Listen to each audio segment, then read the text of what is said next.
Hola, somos Tangente, mi nombre es Miguel Reyes, ya estamos de vuelta con un episodio más hoy para hablar de el tema del momento, o el tema de uno de los temas del momento, que tiene que ver con lo que está pasando en Estados Unidos, pero cómo nos impacta acá, ¿verdad? En muchas formas, y para eso ya está por aquí Alejandra Gutiérrez, quien es periodista. Gracias, Alejandra. Primera vez que estás por acá, ¿verdad? Primera vez. Bienvenida. Muchas gracias. Espero que no sea la última. Eso esperamos. Aquí No defraudar. No. Y Alfredo, que sí ya es conocido por acá. ¿Cómo estás? Bien, gracias. Conocido porque siempre le pide a producción algún detalle. De hecho, hoy va a ser, no va a ser la excepción. Hoy no es la excepción. No es la excepción, vamos a usar gráficos. Producción, sí. Ahí José se prepara ahí para...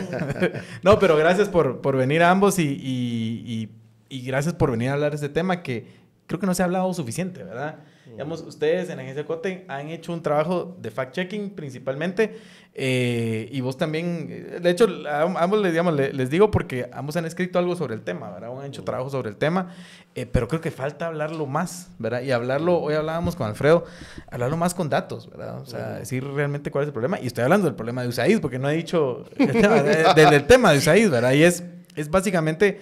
A ver, en contexto, ¿verdad? Estados Unidos está pasando ahorita por un proceso de reestructuración profundo. Yo diría más bien una purga de su servicio civil y de agencias federales. Y de destrucción de muchas cosas, ¿verdad? De instituciones. Y la ayuda internacional, digamos, que se daba a través de USAID, que es USAID, también está pasando por un proceso de, no sé cómo llamarle, destrucción, de cambio, que todavía no sabemos hacia dónde va, ¿verdad? O sea, todavía estamos en una fase inicial, porque este gobierno apenas lleva semanas, digamos, en el poder y todavía todo es muy incierto, ¿verdad? Todo el tema de política exterior, todo el tema de combate al narco y también el tema de la cooperación internacional. Entonces, si quieren, para arrancarnos con el tema y si quieren agregar un poco más a este contexto, no sé, ¿quién se anima ahí? Alfredo. Bueno, quizás sí, yo no matizaría, haría algunas precisiones, ¿no? Y es que este es el desmantelamiento del aparato o de una de las herramientas principales de política exterior de Estados Unidos, ¿no? Y es la cooperación internacional. Si bien es cierto, representa una parte muy pequeña del presupuesto del gobierno federal, es digamos, según la oficina del presupuesto de Estados Unidos, es más o menos por cada $100 del presupuesto, entre 80 centavos o $1 son...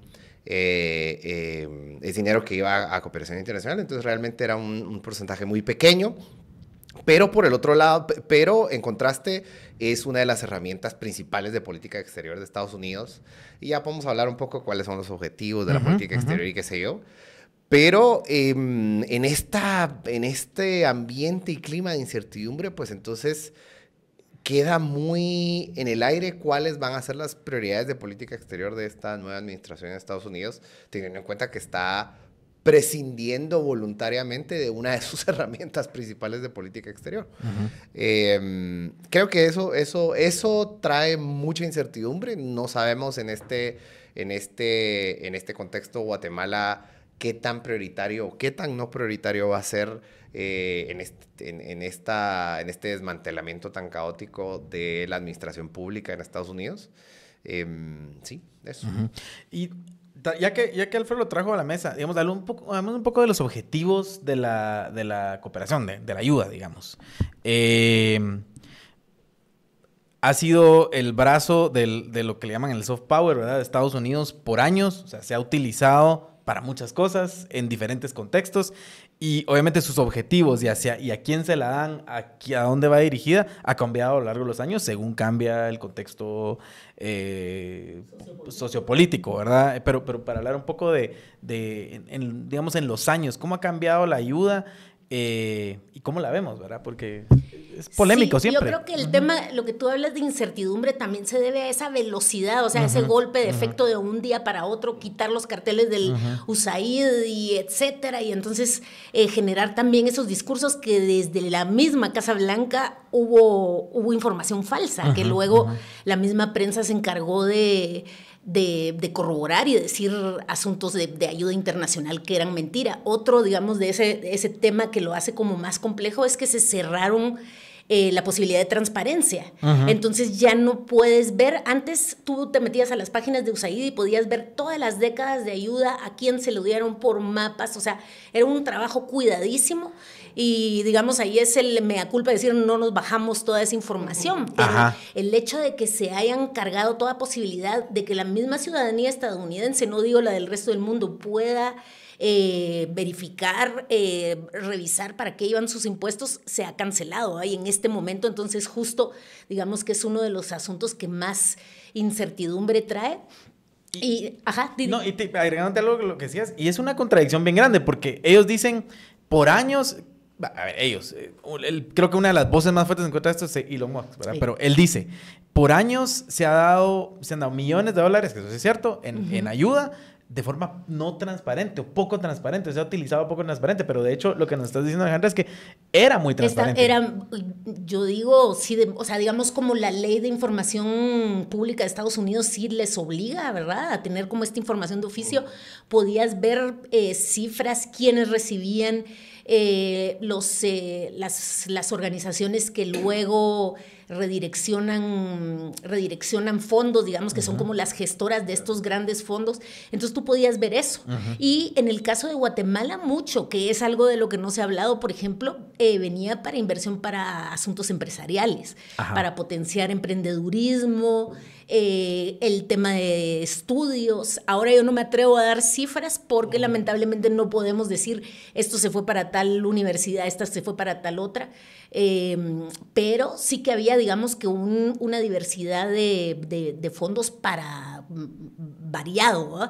Que sí durante la administración Trump también hubo una pausa, digamos, o un retroceso, y luego los demócratas han tenido como, ha sido una tendencia más de aplicar su poder a través de estas ayudas, y viene a salud, a clínicas de primera atención hasta los grandes proyectos, ¿verdad? Y entonces apoyo a la democracia, asuntos para evitar o disminuir que haya migración, todo eso, digamos que se iba ahí, era un gran cesto. Y lo mismo en el resto de países del mundo, ¿verdad?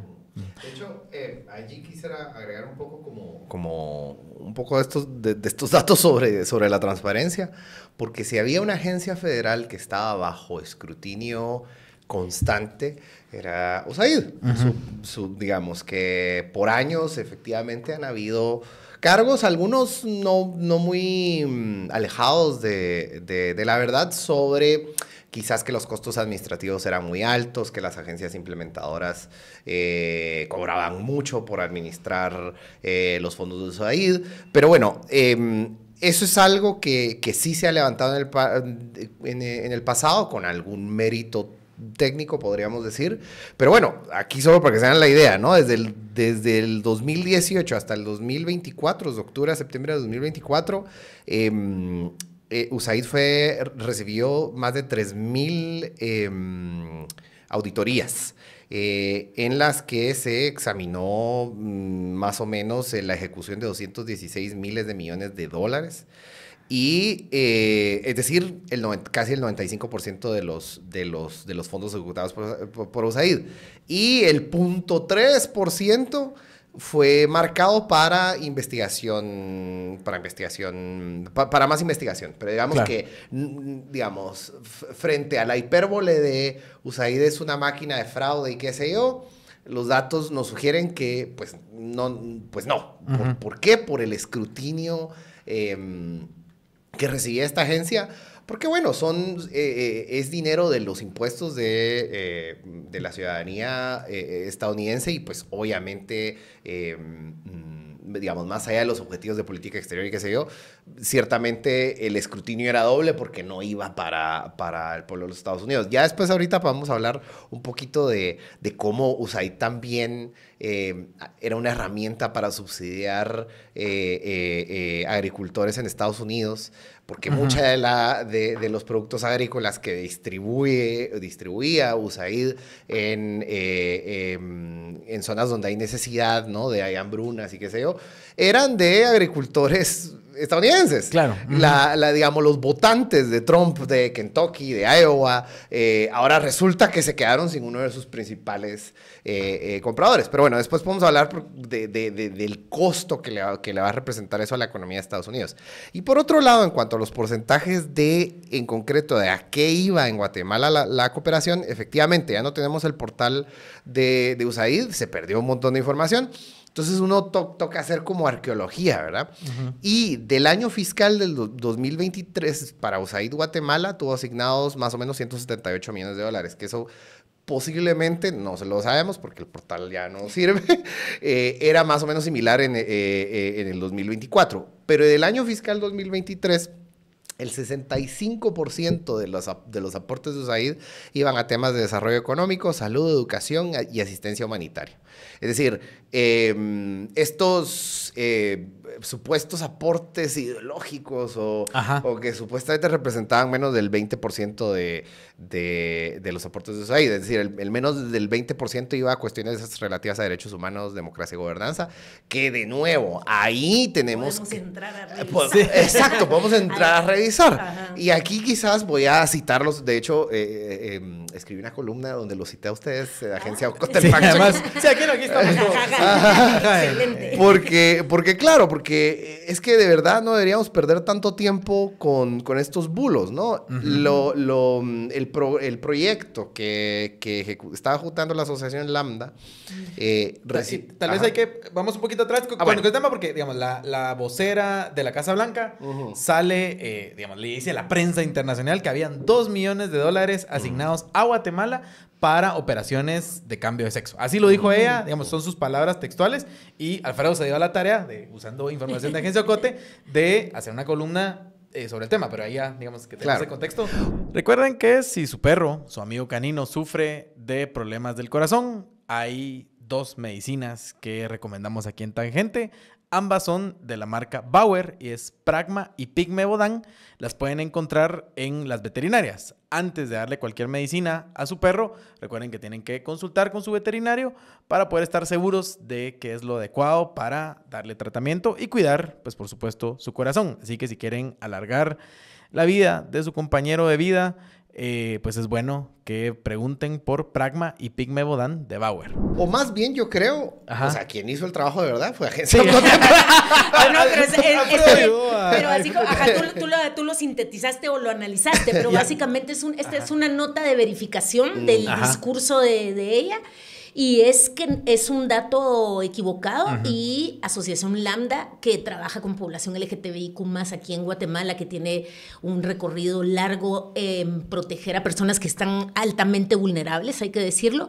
Entonces explica que es apoyo psicológico, psicoemocional, de pronto en terapias de reafirmación de sexo, que ojo, no es lo mismo que en cambio de sexo. Incluso ahí hay... El lenguaje importa, exactamente. Y luego el otro, digamos que lo que yo pondría, ya te dejaría para que tú amplíes eso, es el darle una connotación negativa a este tipo de apoyos. Sí. ¿Verdad? Porque es población, lo hablábamos antes de entrar, ¿verdad? Es población que es altamente vulnerable. Digamos, la media de edad de las mujeres trans es bajísima. Es más o menos unos 35 años de edad lo que viven, porque son víctimas de muchísima violencia, sumado a toda esta violencia psicológica que viven en un país como este. Entonces, digamos que además de la falsedad de esa información, se suma el darle una connotación negativa en un país como Guatemala, en el que es muy probable que vayan a pasar años en que dé este tipo de apoyo a una parte de la población. Sí, o sea, el tema es, aquí el tema, el asunto trans, digamos, todo lo que tiene que ver alrededor de esto, está todavía en una fase muy inicial, en donde estamos hablando de una población que es precaria, digamos, en sus condiciones de vida. O sea, no tienen acceso a trabajo, no tienen acceso a servicios de salud, Y lo que hace asociaciones como Asociación Lambda es darles apoyo en temas básicos como seguimiento psicológico y demás. Y para eso se usaba el dinero. Y lo otro que salía en la nota es que solo se habían ejecutado, si no estoy mal, 500,000... 350,000. 350,000 dólares. O sea, lo de $2 millones ni siquiera llegó a eso. Claro, ¿verdad? eso era para varios años. Y bueno, digamos que esos 350,000 dólares, si tomamos como base el año fiscal 2023, porque esto fue en el 2024, sería más o menos el 0.1% de los aportes de USAID para Guatemala, ¿no? En primer lugar. Segundo lugar, y un poco como reiterando el punto que mencionaba Alejandra, las personas LGTBI y en particular las personas trans en Guatemala, digamos, según un estudio de la Comisión Interamericana de Derechos Humanos, es en el norte de Centroamérica una de las regiones más peligrosas, bueno, la más peligrosa en las Américas para personas trans, en las Américas.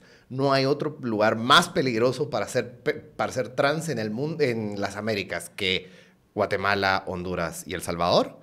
Y aparte, también a nivel global, es uno de los lugares más peligrosos para ser persona trans. Por eso esa tan baja esperanza de vida para las personas trans. Entonces, como bien decías hace algún momento, pues las personas trans viven en una situación de extrema vulnerabilidad en la que, digamos, necesitan asistencia legal porque son víctimas de distintos tipos de violencia, porque necesitan ayuda para regularizar su situación legal por los problemas que enfrentan en su cotidianidad, la asistencia psicológica, pues porque de plano la vida es súper traumática y difícil en este país tan... no consiguen trabajo. No consigue trabajo. Es decir, la situación de las personas trans en este país es de las más trágicas en el planeta Tierra. Y esto no es hipérbole. Esto ha sido documentado por, como les decía hace un momento, la Comisión Interamericana de Derechos Humanos, entre otras organizaciones no gubernamentales que les brindan asistencia a las personas trans. Entonces, en este sentido, se justifica que el 0.1% de los aportes de Estados Unidos vayan a una población tan vulnerable y tan discriminada en este país, ¿no? Empezó el calor y de repente dan ganas de un par de cervezas, así que siempre con moderación, pero lo que les recomendamos aquí en Tangente para evitar los molestos efectos de la goma al día siguiente es que se tomen una pastilla de Parismart. La pueden encontrar en farmacias y Super 24. Es pues una pastilla que básicamente los protege para que no amanezcan al día siguiente engomados. Así que si de repente se van a echar un par de cervezas, un par de vinos, whiskies, lo que les guste, pues con Parismart es la mejor manera de hacerlo, siempre con moderación. Y le agregaría solo el tema de, digamos que es el gran tema, uno de los de la preocupación de la migración, ¿verdad? Sí. O sea, la data de personas transmigrantes de Honduras que transitan por Guatemala es muy alta. De personas que están saliendo de Honduras, por ejemplo, que es el dato como más relevante, por cuestiones de violencia, es muy alta. Entonces, digamos que también te explica el que ese fondo, digamos que si su preocupación fuera más allá de lo humanitario, claro, y más centrado en lo migratorio, de cualquier manera sí era para poner el foco, porque hay personas trans que están transitando Guatemala rumbo a Estados Unidos, claro, en busca de protección. Y ahora, este es un tema pequeño, o sea, ya Alfredo nos dice, del presupuesto, eso mínimo ocupa lo mínimo, ¿verdad? Pero es un tema que se usa para... no sé, satanizar a la cooperación, ¿verdad? O sea, dice, es que se están dando el dinero para promover estos temas que causan tanto escándalo y que han sido tema de la campaña electoral y de este gobierno. Entonces, digamos, se utilizan de una forma, se magnifican de la forma como se hace para asustar, ¿verdad? O sea, para decir, miren lo que está pasando allá con esto. Pero hablemos de la otra gran cantidad del dinero de la cooperación, ¿verdad? Hacia dónde se va, en qué temas, particularmente de Estados Unidos, porque no estamos hablando de la cooperación en general, sino ahorita del tema de Estados Unidos, pero hacia dónde se va, para qué se usa, también para ir quitando un poco toda esa desinformación, ¿verdad? Porque hay mucho desinformador allá afuera como queriendo decir, miren, es que todo es malo, miren, es que todo es esto.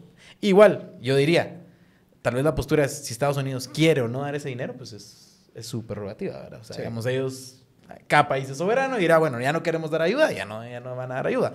Pero digamos, lo que ya se ha dado, lo que ya se ha utilizado, ¿en dónde se ha ido? Para tener un poco esa idea, ¿verdad? Quizás, bueno, levantas varias cosas. Entonces voy a rápidamente quizás cerrar un poco el tema de por qué estigmatizar a las personas trans. Y yo creo que, bueno, quizás políticamente es muy eficaz porque es como un sándwich de prejuicio, ¿no? Sí. Es decir, se están montando en un prejuicio enorme que existe en contra de las personas trans. Ya es una población de la sociedad que está súper estigmatizada, entonces es muy fácil usarlos, ¿no? Montarse en esa estigmatización. Por otro lado, pues bueno, es para deslegitimar todo el esfuerzo de la cooperación internacional, ¿no? Y aquí ya vengo con los datos, digamos, de la cooperación de Estados Unidos en particular, ¿no? El 30% de toda la cooperación en el planeta Tierra venía de Estados Unidos, el 30%. Y de esa cantidad exorbitante de dinero, que son más o menos como $70,000 millones, el 44% iba a cuestiones de asistencia humanitaria, combate al VIH, amenazas emergentes de la salud pública. El 27% iba a cuestiones de desarrollo económico, ¿no? Digamos, de toda la cooperación de Estados Unidos. Y más o menos el 3.2% iba a cuestiones de derechos humanos, democracia y gobernanza. Entonces, digamos, ¿a qué iba la cooperación de Estados Unidos? Yo diría, sí, tenía una agenda, sí, tenía una... Ideológica, política. Sí, pero la agenda era comercio internacional. Es decir, desarrollo económico. Bueno, y el sistema liberal, porque digamos, la parte de democracia y derechos humanos también es expandir pero lo que Estados Unidos ha está bien, y eso podemos hablarlo después de ese 3.2% exactamente que hacían, porque, digamos, de $60,000 millones, el 3.2% es igual a un montón de dinero. Pero lo que iba a decir es que la cooperación internacional de Estados Unidos es una herramienta de política exterior, pero para afianzar y generar socios comerciales y afianzar su influencia en el mundo. De los 15 principales socios comerciales de Estados Unidos, a los que Estados Unidos exporta cosas, recibieron cooperación de USAID en algún momento, ¿no? O sea, estamos hablando de Brasil, estamos hablando de México, es decir, en África también son países que han recibido cooperación, en los que se han creado capacidades, que se han creado mercados y que, bueno, Estados Unidos los ha aprovechado. Para que me lo digas de otra forma, o sea, digamos, ¿para qué daba Estados Unidos esa cooperación? Más allá del tema, digamos, humanitario o romántico, ¿para qué la daban? Para expandir su influencia y sus intereses en el mundo. Sí, digamos que esa influencia, ya lo mencionaste tú, ¿verdad? El soft power, el poder blando sería, pues, y lo hace Estados Unidos y lo hacen los grandes países del mundo, ¿verdad? Un poco para tener aliados en el plano global e internacional. Y yo creo que el gran tema es eso, ¿verdad? Estigmatizar el que se haga cuando creo que hay mucho por hablar sobre esa estigmatización, ¿verdad? Guatemala, un país que realmente requiere de ese apoyo. Ahí podríamos entrar a toda el área de un país sin presupuesto, con cargas tributarias súper bajas y bla, bla, bla, ¿verdad? Con unas estructuras estatales muy, muy endebles. Y eso repetido a la mil. Haití, por ejemplo. O en el caso de países como Cuba o como Nicaragua, en el que directamente son dictaduras autoritarias, entonces aportando a sociedad civil para fortalecer como los pequeños gérmenes de resistencia de democracia, porque ni siquiera es como para alcanzar una democracia, sino que para más o menos sostener y apoyar a quienes puedan estar en el caso del periodismo directamente y que informen sobre lo que sucede en esos países, que ya la prensa en Nicaragua toda o la gran mayoría trabaja desde fuera, por ejemplo. Entonces, para apoyar a periodistas que están en el exilio, que ha sido a mí me parece una de las más dolorosas situaciones con esta cancelación de fondos, que es periodistas en el exilio, cubanos también, que han dejado de recibir fondos, y eso implica directamente que la población de esos países no va a tener información más que la de unos regímenes autoritarios que, según yo, no tienen defensa. Claro. Y digamos, qué bueno que Alejandra trae este tema, porque al final, sí, hay dinero en la cooperación que se va para financiar a veces a la oposición política, de forma indirecta o directa, digamos, depende del caso, en algunos países. Y hablemos de esos casos. Ya lo decía Ana, en Nicaragua se sabe claramente, o sea, Estados Unidos ha apoyado a la oposición nicaragüense, incluso sacándolos del país y, digamos, apoyando muchos temas, pero incluso en Venezuela, ¿verdad? En Venezuela, Juan Guaidó, Leopoldo López, que hay toda una polémica alrededor ahí de cómo se usaron esos fondos y todo, que además que ya son otros temas que a lo mejor podemos hablarlos o no, pero hay mucho dinero que va para la oposición en países, especialmente regímenes autoritarios y en regímenes que no son tan autoritarios, digamos, regímenes híbridos, como se podría denominar Guatemala u otros, también hay dinero que va hacia eso, particularmente en temas de apoyo a ONGs que se dedican a promover la democracia, la participación ciudadana y también periodismo, ¿verdad? Que esa es una parte bien importante y bien interesante. ¿Cómo, digamos, y Alejandra, ahí es totalmente tu experiencia, hacer periodismo en estos países con una institucionalidad tan débil y en donde, ¿quién financia el periodismo aquí? Porque, digamos, se financia aparatos de propaganda, ahí sí hay algo de dinero. Tampoco hay tanto, pero hay algo, ¿verdad? Pero el periodismo independiente de investigación. Y es muy complejo en todo el mundo. O sea, el reto de la financiación del periodismo es mundial, global. Pero países como Europa, el mismo Estados Unidos, tienen como más posibilidades y ahí directamente es el tema de las audiencias. La posibilidad de que las audiencias aportan a los medios de comunicación directamente, con suscripciones, siendo socios, etcétera, etcétera, con campañas, etcétera. O países, por ejemplo, Suecia, que tiene fondos específicos para aportar a medios independientes, medios comunitarios, medios de diferentes regiones. Entonces, el mismo Estado aporta a medios de comunicación. Entonces, en el caso de países como los nuestros, en que no hay apoyo estatal, y me refiero a apoyo estatal a simplemente tener la conciencia de que los medios, pues, somos un pilar de la democracia, ¿no? Sí. Eso por un lado. Y luego el sistema comercial, digamos, el modelo comercial que después de la digitalización ha tenido como unos grandes retos aquí en Guatemala. O sea, no es un secreto que los medios impresos o televisión, etcétera, etcétera, tienen grandes desafíos para poder seguirse manteniendo con la publicidad. Y luego le agrego así como el extra de aquí en Guatemala, que por muchos años, no digo todos, pero una gran mayoría de las empresas que se publicitaban en medios de comunicación consideraban que era ahí sí una herramienta para tomar decisiones sobre la agenda del medio.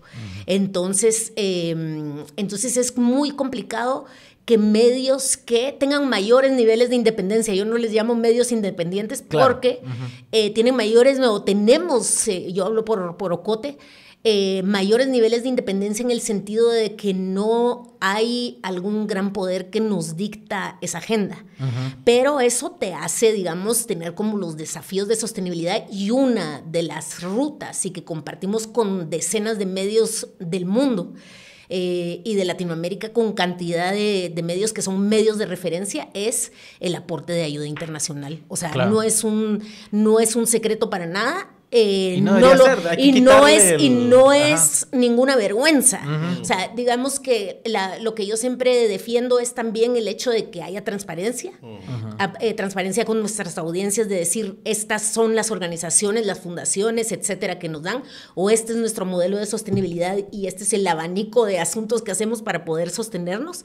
Y luego, que creo que es algo que no se habla mucho y que tal vez nos hace falta en el caso de los medios o de las periodistas y los periodistas, hablar más sobre cómo trabajamos, que es básicamente en los fondos internacionales es: tú presentas tu propuesta de lo que vas a hacer periodísticamente, una cantidad de reportajes y tal cual, y no los vuelves a ver hasta el año en que hay que hacer un informe. Entonces existe como ese acuerdo tácito en que si apoyas a periodismo no le vas a estar dictando, quiero que hablen por aquí, quiero que hablen por acá. Les puede parecer como tus rutas, tus líneas programáticas, tus enfoques, y apuestan por ti, pero no hay una injerencia. Y digamos, hay fondos que de pronto no tienen tanta experiencia en trabajar con medios y que dicen, listo, yo les aporto para un proyecto, para cobertura de tal, pero sí quiero revisarles los reportajes antes de publicar. Pues gracias, pero pero no. Entonces entramos. nosotras hemos rebotado y tenido que no aceptar fondos que eran bastante importantes por eso mismo, porque no aceptamos esa condición. Entonces, y me parece que compartimos, digamos, con una buena cantidad de medios que tenemos modelo similar, digamos, como esta ética de trabajo. O sea, lo que nos estás diciendo, Alejandra, es que el Departamento de Estado no venía a decirles, hablen sobre esto y digan todo esto. Bueno, digamos... Es que un poco, pero esa es como una idea también mercantilista de los medios, de que el dueño o el que te paga siempre te va a decir, habla esto y lo decís así, o si no, no te doy nada. Pero en realidad estos fondos no tienen esa finalidad. Ahora, hay líneas temáticas. Hay líneas temáticas que pueden interesar más o menos, y digamos, y en ese sentido es como cuando tienes un medio, sí tener como esa certeza de que no vas, nuevamente voy a hablar por nosotras en Ocote, pero es que no vas a estar dando bandazos de acuerdo a lo que internacionalmente se considere prioritario. Claro. ¿Verdad? Entonces, de pronto, o sea, nosotras tenemos unas líneas programáticas muy claras y después estamos viendo cómo las financiamos. Por ejemplo, ambiente. A nosotros nos parece un tema muy importante, pero de pronto no hemos conseguido alguien que financie. Hemos tenido fondos más pequeños y directamente, entonces seguimos trabajando porque nos parece importante.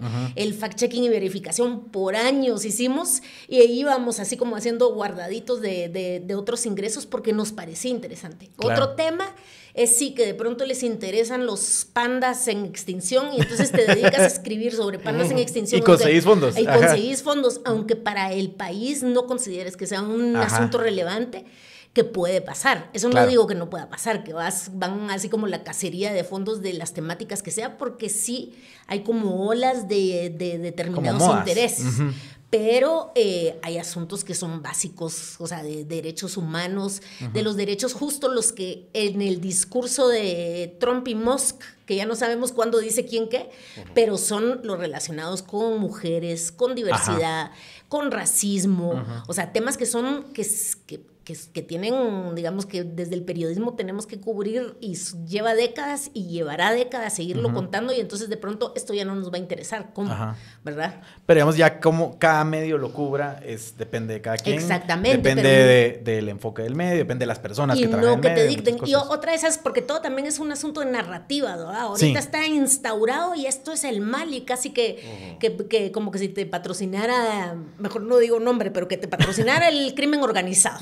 ¿Verdad? Y entonces o sea, y no está mal, pero narrativas como por ejemplo la de Soros, esa es mi favorita, porque Soros en un momento aportó a medios de comunicación. ¿Y Open Society? Digamos, cuando digo Soros es Open Society, estoy desinformando. Soros a través de Open Society Foundation, y sí que aportaron a muchos medios, a instaurar medios, a mantener medios. Pero desde hace varios años que Open Society cambió su ruta de apoyo y yo no conozco ningún medio, me atrevo a decir, que esté financiado por Open Society en este momento. Hoy. Que tampoco era malo. O sea, yo digo tranquilamente, yo le he pedido citas a Open Society y dicen no, o sea, no, en este momento nuestras rutas de acción son por otro lado. Listo. Pero sigue, o sea, todavía nosotros publicamos algo, ay, sí, Soros, y así como, Ahorita no. Ahorita no. Pero si quiere, no pasa nada. El tema es como en su momento se instaló la narrativa. Soros es el diablo y les está dictando, así como que te estaba susurrando al oído. ¿Qué ibas a decir? Ahora resulta siendo que era USAID quien susurraba al oído. Claro, y resulta que no. Sí, no, pero es bien importante como irle quitando eso a la desinformación, porque ahorita estamos en el mundo de la desinformación y donde los actores políticos relevantes son propagadores de desinformación también, desinformación. Entonces, es un problema. Claro, yo de hecho allí iba a como acotar un poco sobre cuál es el patrón en común frente a estas dinámicas, ¿no? Y es que, a ver, típicamente el periodismo va a estar en contra del poder, ¿no? Sea un régimen autoritario en Venezuela, sea una narcocleptodictadura en Guatemala, ¿no? El periodismo independiente siempre va a estar en oposición a algo, ¿no? Es lo deseable, así debe ser. Nuestro trabajo es fiscalizar al poder. Eso es. Entonces, típicamente en esos contextos, digamos, el periodismo independiente, aunque genere muchas audiencias, muchos ojos, mucha gente lo quiere escuchar, no van a conseguir financiamiento. Porque, pues, los empresarios tienen miedo. No sé si les suena, ¿verdad? Yo aquí no estoy hablando de Guatemala. No. Ese es el contexto en todos lados. Es un caso hipotético. Pero es el mismo contexto en todos lados. O sea, pero digamos, el patrón es ese, ¿no? Los medios de comunicación generan mucha audiencia, generan los medios independientes, ¿no? Pero no tienen fuentes de financiamiento porque el contexto es extremadamente hostil. Allí es donde llega la intervención de la cooperación internacional en estos escenarios de democracias débiles o anocracias, ¿no? Donde en apariencia son democracias, pero en realidad no lo son.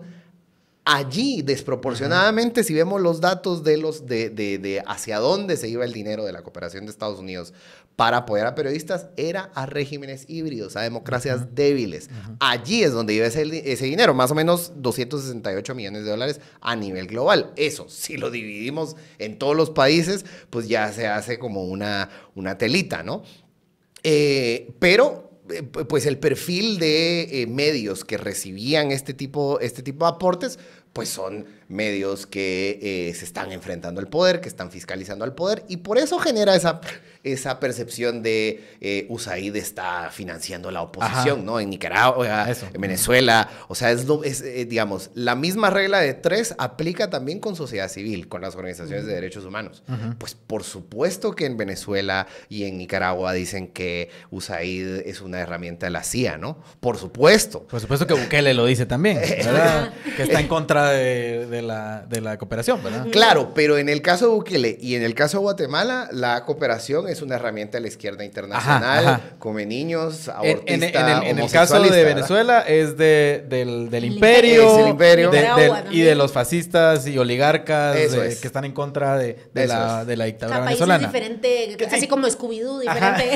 Exacto. Pero digamos, en líneas generales se está financiando, a ver, no es a la oposición, sino se está financiando a quienes les cuesta encontrar cómo financiarse para oponerse al poder. Digamos que es la promoción de la democracia, ¿verdad? Es la promoción de la democracia, de generar estos equilibrios, este tema, o sea, fiscalizar a estos poderes, informar a la población, dar herramientas críticas, ¿verdad? Es como, digamos, unos básicos de la democracia para y pregunta para con truco. ¿Por qué quiere Estados Unidos financiar la promoción de la democracia?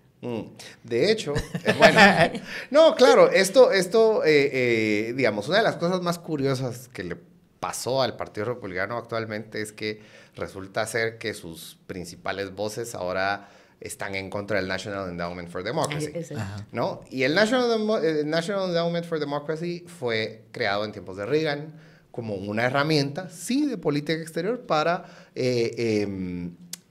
contrarrestar la influencia de la Unión Soviética y pues eso, promover la democracia, ¿no? En un consenso de las izquierdas y derechas de aquel momento, ¿no? La derecha anticomunista dice, bueno, el anticomunismo tiene que ser democrático porque si no, no salen Pinochets y eso es contraproducente. Y la izquierda gringa, que obviamente no quería nada que ver con la izquierda de la Unión Soviética, ¿no? Entonces hay una posición de consenso, ¿no? En los 80s de que el National Endowment for Democracy, entre otras instituciones de Estados Unidos, iban a ser esa herramienta para promover esos espacios de sociedad civil, esos espacios de periodismo.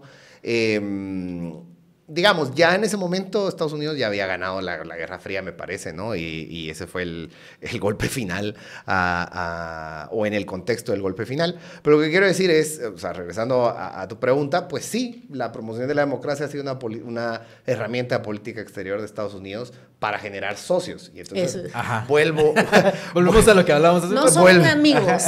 Sí, socios, son aliados. Sí. O sea, no le interesa tener países autoritarios, caóticos, violentos, más pobres, ¿verdad? O sea, no interesa. No les interesa tener de vecinos y de socios. Porque los países que decías, antidemocráticos, caóticos, violentos, mandan migrantes, son espacio para donde los narcos están libremente. El caso de Venezuela, o sea, el flujo de migración que hay desde Venezuela básicamente se debe a... Y otra cosa, también son países en donde los enemigos, digamos, geopolíticos de Estados Unidos tienen entrada más fácil, ¿verdad? Hay un terreno más fértil, digamos, para que tengan relaciones con esos países y sirvan para pues afectar los intereses de Estados Unidos. Hablemos de intereses, no de temas ideológicos, de puros intereses, ¿verdad? Sí, y digamos que ahí esta es la parte como caótica que, o sea, todavía no logro entender, y creo que muchos analistas todavía no logran entender, es exactamente qué pretende lograr esta administración al retirarse y de, digamos, de muchas de sus relaciones, muchos lugares del mundo, retirarse y perder su influencia, su única influencia, ¿no? ¿Qué exactamente pretende Estados Unidos? Y con estas paradojas también históricas, ¿verdad? Que entonces ahora resulta que el National Endowment for Democracy, uno de los hijos del reaganismo, es el enemigo número 1 de esta administración y que fue de los primeros en que se le cortaran todos sus contratos con USAID, ¿no? Especulemos un poco. ¿Qué están pensando? Porque pareciera que la lógica solo es como que saco el machete, hay que cortar fondos porque nos comprometimos a ahorrar, digamos, sí, una lógica muy... Es motosierra, ¿no? Sí, es cierto, es motosierra. Pero ¿qué estarán pensando? Porque... yo creo que, o sea, el tema de hacerlo de esa manera tan brutal, tan rápida, tan sin aviso, yo creo que nadie se esperaba que fuera a ser así de contundente, ¿verdad?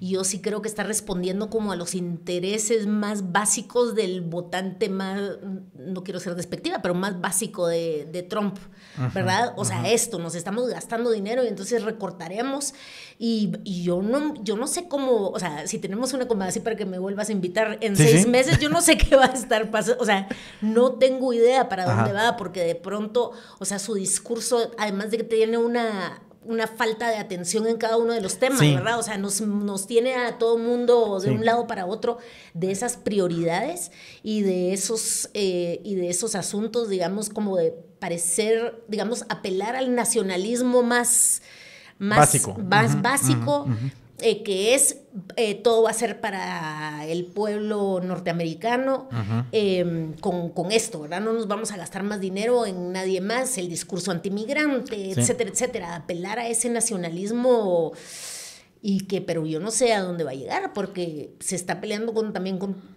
todo el mundo. Y eso, digamos, porque Estados Unidos siempre ha sido rudo en la forma como se relaciona con América Latina. Pero digamos que era como, te doy con el mazo y por aquí te doy la ayuda. Digamos que era un poco como ir conteniendo, o sea, esa ha sido la estrategia por años. Y hoy te quito esto y solo te voy a dar con el mazo, todo el tiempo. ¿Qué tanto eso va a funcionar? Pues ya lo veremos, ¿verdad? Son temas de política exterior, pero digamos que es un poco lo que estamos viendo. Ahora, ¿será que van a redirigir esa ayuda? Porque ellos decían, que en un inicio creo que se habló... de una pausa para revisión. Sí, para revisión, días. Pero ahora parece que ya están recortando, ¿verdad? Digamos, seguramente algo va a sobrevivir. ¿Qué exactamente? Bueno, según el proyecto 2025,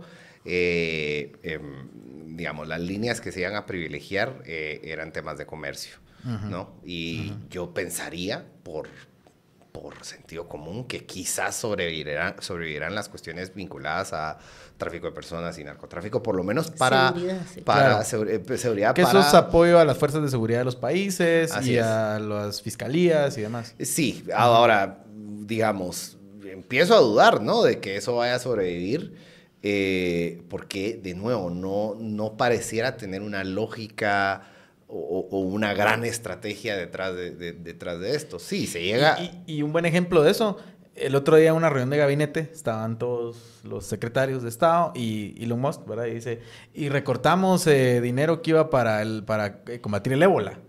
Y se ríe, y nadie se ríe, ¿verdad? Pero fue sin querer, fue un error, pero ya lo revertimos, ¿verdad? Bueno, y resultó que era falso, no lo han revertido. Ah, ok. Porque... o sea, hay un peligro de que ese dinero que iba para controlar el ébola, ahora ya no está. Sí, o sea, digamos que en teoría es que, bueno, digamos, aquí un pequeño punto de información sobre cómo se vio la restitución de ese tipo de programas. Y es que el secretario de Estado firmó una serie de waivers, que le llaman como extensiones a esta pausa para temas humanitarios. Entonces, en teoría, todo bien, pero el sistema de pagos está roto. Es decir, no hay nadie del otro lado del teléfono para contestar y hacer los pagos, ¿no? Entonces, Sí, se firmó el waiver, pero nadie sabe en el campo cómo implementar. Desmantelaron todo, digamos, como que el personal de USAID en el Reagan, en el centro Reagan, allá en DC, es donde está la sede de USAID, los echaron. Hay muchos que no saben si van a regresar, no van a regresar. Entonces, no hay nadie del otro lado que agarre el teléfono y diga, páguenle, ¿no? Entonces, eso para la implementación de cosas tan básicas como la respuesta a crisis de salud pública. Pero por el otro lado, como les decía hace un momento, hay más o menos $500 millones de comida que está detenida en aduanas, en puertos, por lo mismo, porque no hay nadie del otro lado, no saben quién va a hacer el pago, quién va a ser la persona encargada de recibir, y entonces son $500 millones de productos agrícolas que iban a zonas... Eso no suena a buen ahorro, ¿verdad? Eso no suena ahorro. Claro, y bueno, y la otra cosa, quizás ya en más macro, más allá de la anécdota, es, como les decía al principio, USAID y la cooperación en general de Estados Unidos representa el 1% del presupuesto federal. Y digamos que esto de ninguna forma va a abonar a las supuestas metas de recorte o de sostenibilidad fiscal que tiene Estados Unidos, porque los dos principales rubros de gastos en Estados Unidos son defensa y seguridad social. Eso es así. Y claro, pareciera ser por el presupuesto que aprobaron en el Congreso la semana antepasada o pasada, que lo que van a recortar es la seguridad social y los programas de asistencia social a nivel interno de Estados Unidos. Solo así pueden pensar en recortes que generen sostenibilidad fiscal o que reduzcan los déficits, ¿no? Más allá de sostenibilidad fiscal, porque además de estos recortes en el presupuesto, hubo otros recortes a impuestos, entonces no creo que podamos hablar de sostenibilidad fiscal. Podemos hablar de recortes al presupuesto que van a... que buscan vender la reducción del déficit, pero en realidad, según una proyección de la Oficina Nacional del Presupuesto, con el presupuesto que se aprobó en el Congreso, el déficit de Estados Unidos se va a triplicar. Entonces, bueno, de nuevo, si buscamos racionalidad en las acciones de esta gente en los primeros 2 meses, no sé si la vamos a encontrar. Hay gente loquita que se engaña en Twitter, qué sé yo, ¿verdad? Pero por lo menos desde la perspectiva de los expertos y los think tanks que estudian esto, no tiene sentido. No tiene sentido. A ver, a mí me gustaría un poco hablar de quiénes reciben cooperación en Guatemala, ¿verdad? Porque creo que es interesante y ahí vamos a encontrar que hay un abanico bien amplio, si nos vamos al espectro ideológico, digamos, hablando de eso, ¿verdad? Pero hay un abanico bien amplio de personas, de instituciones o personas que han recibido cooperación a lo largo de los años. Ha cambiado.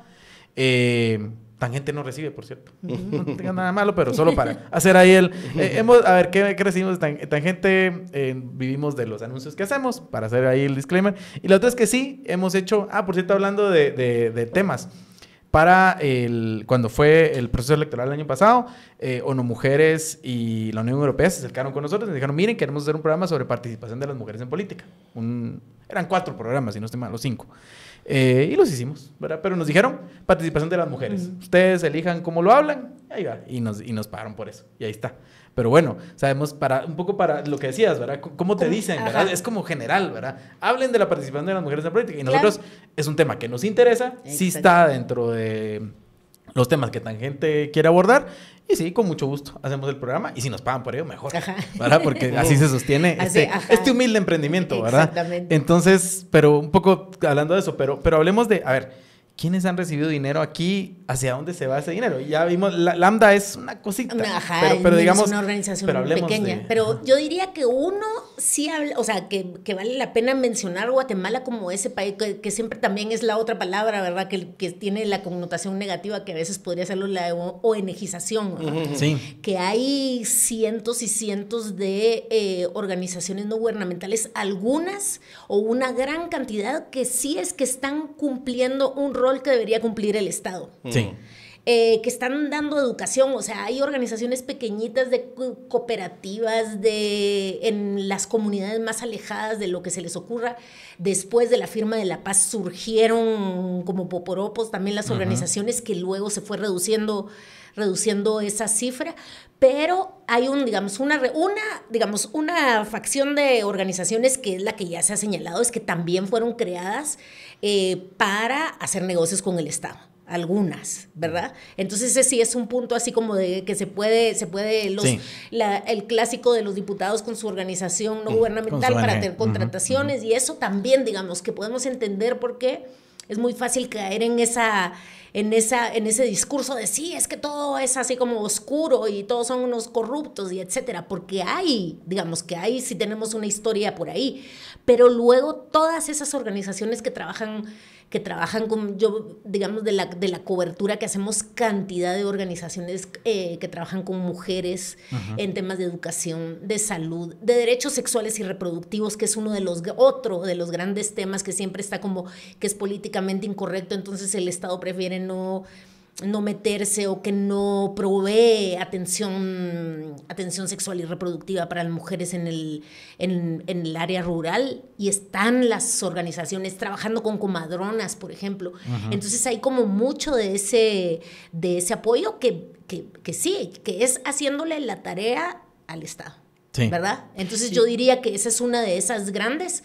Luego, si quieres, hablamos ya de los medios, pero digamos que en general, lo de educación, de escuelas, Y hay que verlo hasta el nivel micro, porque digamos, yo me recuerdo cuando trabajé en salud pública, encontrabas en lugares donde hasta computadoras que se decían que esta computadora fue donada por el pueblo de los Estados Unidos, ¿verdad? Escuelas también, o sea, escuelas donde equipo, escritorios, ¿verdad? Cosas básicas, digamos, donadas por USAID, básicamente. A lo mejor hace muchos años, esos proyectos han ido cambiando con los años, pero así, ¿verdad? O sea, mucho del sistema de salud pública y el sistema de educación público han recibido fondos de USAID en diferentes momentos para diferentes cosas, durante la pandemia, antes y así, ¿verdad? O sea, de prevención de violencia con jóvenes, por ejemplo. El programa de VIH, que es bien importante, que ese sí es de hecho, uno de los problemas que tienen ahorita es adquirir los medicamentos, ¿verdad? Porque los medicamentos venían como donaciones de parte de Estados Unidos. Entonces, digamos, sí hay temas muy básicos que han sido cubiertos por la cooperación. No debería ser así, ¿verdad? A lo mejor en el mundo ideal eso lo debería cubrir el Estado porque son los ministerios del Estado y debería ser cubierto los servicios que el Estado se compromete a dar, que los cubra, ¿verdad? Pero ante la precariedad, pues... Dale. No, que yo creo que uno de los grandes temas, y algo le tenemos que agradecer a estas tormentas que nos enfrenta, es el también debatir sobre esto, ¿verdad? Sí. Sobre cómo esta debilidad es de los estados, no hablo solo de un estado, ¿verdad? O esa falta de compromiso de sector empresarial para también poder aportar en algunos asuntos. O sea, ¿por qué tienen que venir organizaciones privadas que hacen filantropía a aportar asuntos aquí en Guatemala? Eso lo podríamos conversar y desmenuzar, ¿verdad? Entonces, enfrentarnos a ese nuevo modelo que están marcando de un puñetazo también, pues nos toca hablarlo, y nosotras, digamos, a nivel de medios de comunicación, pues también es una reflexión de cómo le hacemos, ¿verdad? Sí, porque, digamos, muchas quejas sobre el presupuesto del Estado y demás, pero hay que entrar a cubrir medicamentos para VIH. O vamos a tener una crisis. Exactamente. ¿Verdad? Entonces, ¿quién lo va a pagar? Sí, de hecho, lo que quería como introducir un poquito para la conversación, para la referencia de la audiencia es...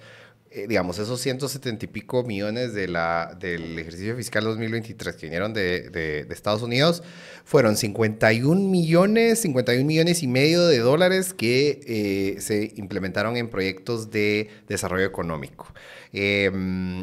32 millones de dólares en proyectos de salud, 31 millones de dólares en asistencia humanitaria, 20 millones de dólares en educación. Y ya después están como que los de derechos humanos, paz y seguridad. Pero bueno, lo que quiero traer a colación con esto es, bueno, por alguna razón, no sé por qué, o bueno, por las razones que hablamos, se han enfocado en ese 0,1% que iba a cuestiones de derechos humanos y ese 20% que va a cuestiones de democracia y gobernanza. Pero aquí hay varias cuestiones que necesitan de la atención del Estado o de alguien, si no vamos a tener problemas, ¿no? Primero, en temas de desarrollo económico había un proyecto muy grande de apoyo a productores agrícolas en el altiplano para mejorar sus rendimientos, para poder limpiar sus cadenas de suministro y poder exportar, ¿no? Porque pues obviamente hay productores que necesitan herramientas para poder organizarse, para poder ser competitivos, para poder no solo quedarse en la subsistencia, ¿no? Entonces, eso se fue. ¿Qué va a hacer el Estado? En cuestiones de salud, pues de nuevo, digamos, desde cuestiones de medicamentos para atención de personas con VIH, pero también, o sea, las mismas vacunas del COVID, ¿verdad? Fueron en gran parte gracias a los impuestos de la ciudadanía estadounidense, ¿no? Entonces, bueno, quizás, y aquí creo lo que dice Alejandra es muy cierto, es en esta crisis ¿qué es lo que puede plantearse el gobierno para reinventarse, ¿no? Bueno, hay una cantidad exorbitante de dinero que va a resultar en los consejos comunitarios de desarrollo. De repente el gobierno puede intentar canalizar eso y que no se pierda en caudillos locales, ¿verdad?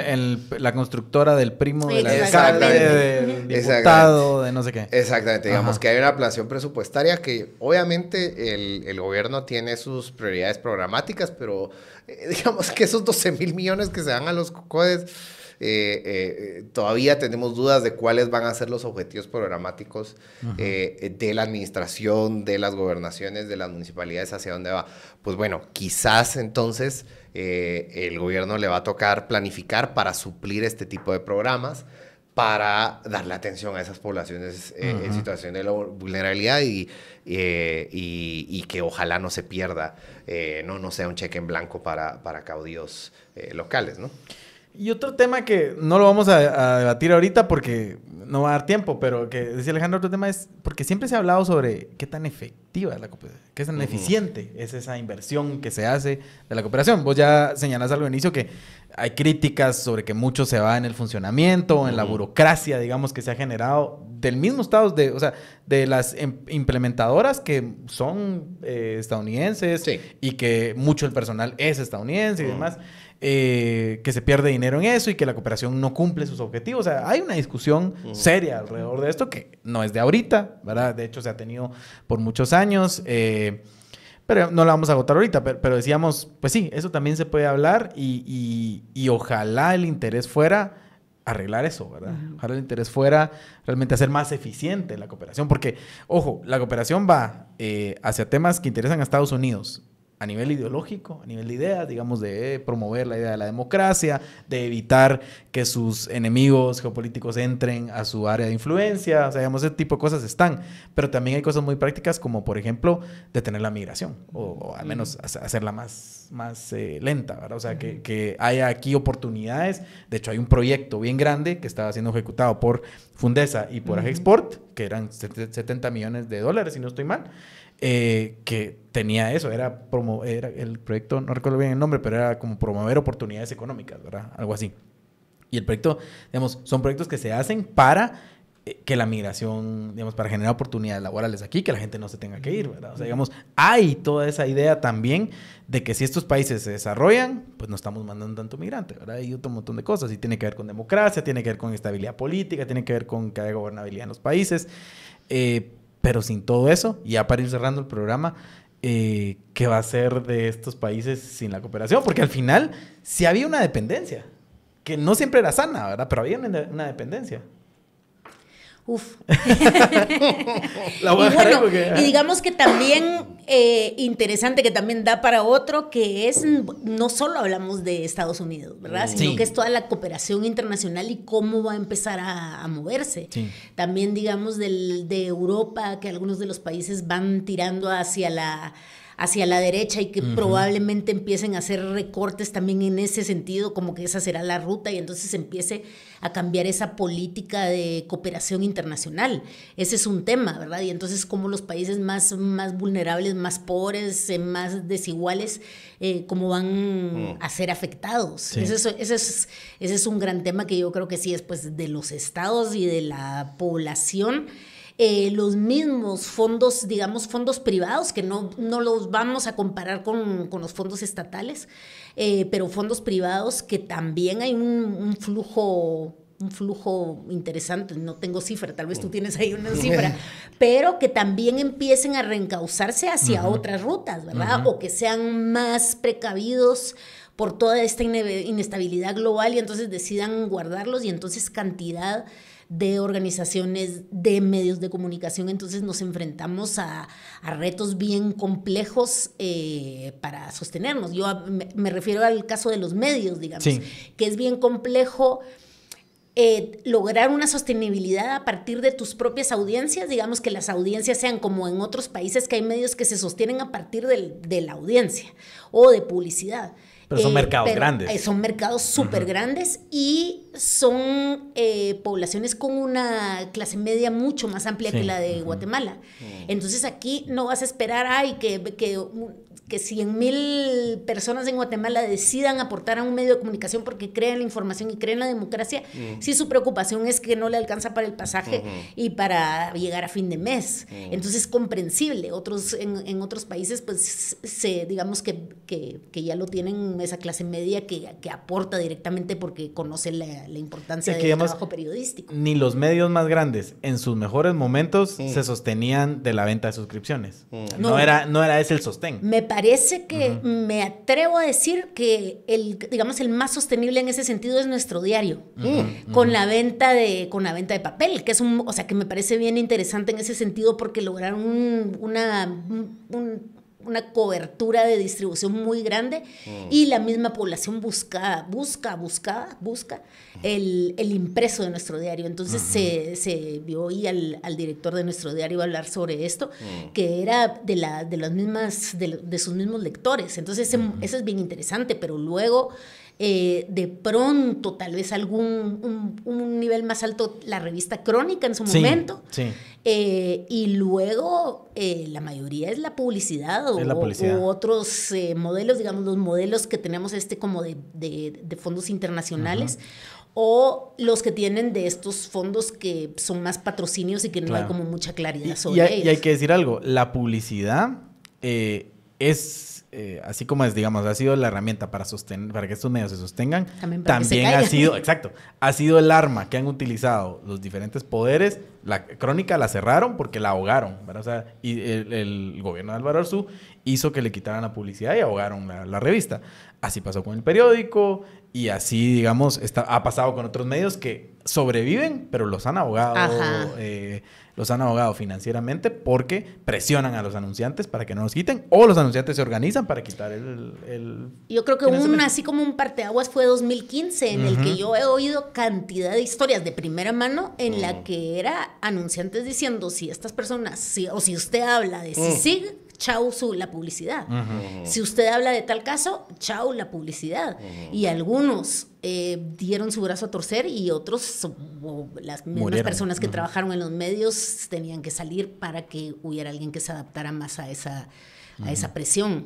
Y hablamos de grandísimas empresas, ¿verdad? Sí. Pero bueno, vamos a cerrar el tema hoy, pero no lo voy a cerrar del todo porque creo que tenemos que seguir hablando de esto. Creo que igual sería bueno en unos meses ver cómo va caminando la cosa, ¿verdad? Ver si se ha reactivado algo, ver si ya tienen una idea de hacia dónde van a redirigir los fondos de la cooperación, o si la idea es recortar casi todo, ¿verdad? No redirigirlo, ¿verdad? Porque ese es un supuesto, ¿no? Que puede ser que sencillamente no estén interesados en redirigir la cooperación. Ahí solo voy a hacer una colita porque me parece importante aclarar. Cuando tú decías, a nosotros no nos han dado USAID, pero me parece importante, ya tiene uno el micrófono. En el caso de Ocote ha sido, teníamos un fondo de una implementadora de Internews, lo digo directamente, y el fondo de Internews, que además era como, habíamos varios medios de Centroamérica que recibíamos este aporte, cada quien presentaba un proyecto diferente. En el caso de Ocote era para periodismo colaborativo y para formación también. Entonces este fondo se detuvo. Ejecutamos más o menos 4 meses y ahora están los 90 días de pausa que no sabemos qué va a pasar con ellos. Pero digamos como eso, pero representa para Ocote un 8% del presupuesto general de Ocote. Entonces me parece que también como para la audiencia, para quienes están, es bueno que se digamos sepan. Como que sepan, y también que busquen esa transparencia. O sea, me atrevo a decir que la mayoría de medios de comunicación nuevamente digitales con mayores grados de independencia, en su quiénes somos, tenemos el listado de quiénes financian y pueden darse cuenta de eso y de las actividades y etcétera. O sea, no es nada escondido. Y ya que sacaste el tema y estirando un poquito los minutos ahí, porque esto es libre. Aquí tenemos libertad de tiempo. No, pero estirando un poquito los minutos, ¿cómo era la relación con Internews? Digamos, para contarle a la audiencia, ¿qué les decían? Hablen de esto, escriban sobre esto, porque... No, tú presentas, es la idea que se está... digamos, exactamente, tú presentas un proyecto, nosotros presentamos este proyecto que era, bueno, y periodismo de investigación, y entonces decíamos cierta cantidad de publicaciones de reportajes de investigación relacionados con corrupción, etcétera, están publicados, y luego estos proyectos de periodismo colaborativo que ya no los... Ya no se aunque hicieron. uno de ellos lo haremos igual sin fondos porque hablamos con los medios aliados de El Salvador y de Honduras y les dijimos, no tenemos plata, pero se lanzan y se van a lanzar. Entonces lo vamos a hacer igual, más modestamente, digamos. Pero básicamente tú presentas tu proyecto y lo que yo sí puedo decir es que te cuentan hasta el último centavo. O sea, los reportes, si tú no pusiste voy a ser muy burda, pero un lapicero, voy a gastar en un lapicero y te gastaste en un lapicero, no lo tienes que devolver.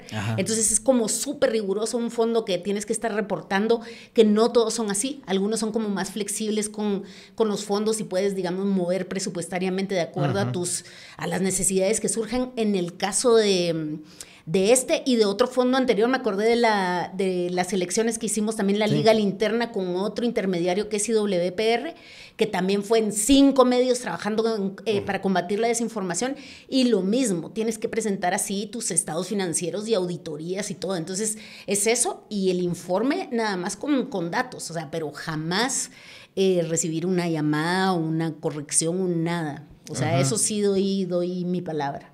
Bueno, gracias. Y bueno, ya que... Para cerrar, Alfredo.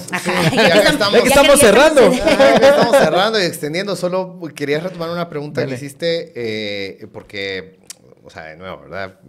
Aprovechando el micrófono, sobre la efectividad de de la cooperación. Y eso ha sido como súper estudiado. Se han derramado ríos de tinta, o sea, la cantidad de investigación cuantitativa y cualitativa sobre eso es enorme. Y conseguí un par de estudios solo de la cooperación de Estados Unidos, pero también hay a nivel global. Críticas también, pero voy a hablar de la efectividad, ¿no? Y entonces, por cada dólar que ha puesto Estados Unidos en circunstancias de crisis o humanitarias, previene el gasto de otros 16 para responder a situaciones en las que hay inestabilidad política o crisis alimentarias y qué sé yo.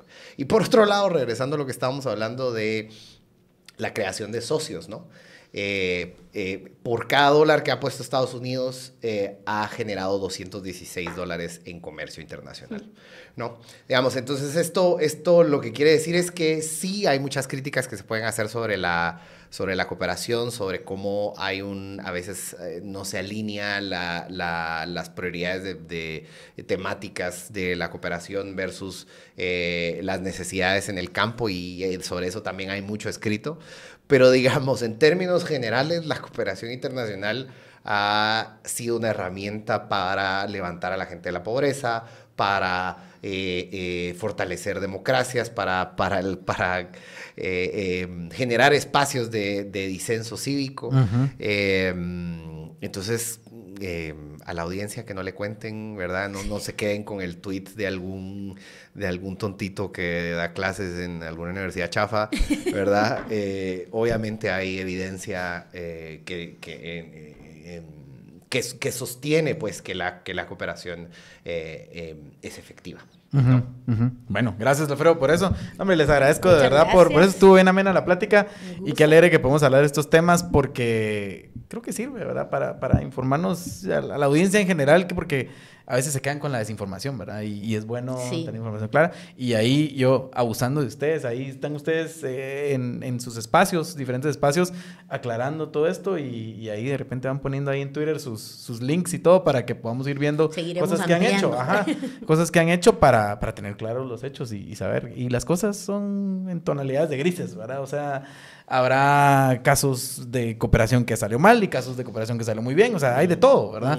Pero al final así es el mundo, ¿verdad? Sí, Sí, el riesgo justo con estos discursos de la motosierra es que nos polarizan. Ajá, nos polarizan. Entonces, Sí, solo es blanco o negro. La cooperación es mala y la prensa es vendida o la prensa... Y entonces es así como no, o sea... entrar a ver el detalle, y busquemos fuentes y eso. Es así como una pelea, démonos el tiempo para leer un poco más y profundizar porque lo que quieren es esa polarización y esa rabia. Total, ¿no? porque en esos contextos es más fácil cortar y solo sin ver qué está pasando. Ahora simplemente tirar las cosas a la basura y el mundo es más complejo que eso. Exacto. Así que Eso qué es. bueno. Pero bueno, gracias de nuevo. Muchas gracias. Y con ustedes ya saben, volvemos con más Tangente mañana y toda la semana. Eso me sale en verso siempre y me gusta. Ya lo agarré así. Bueno, así que adiós. Gracias.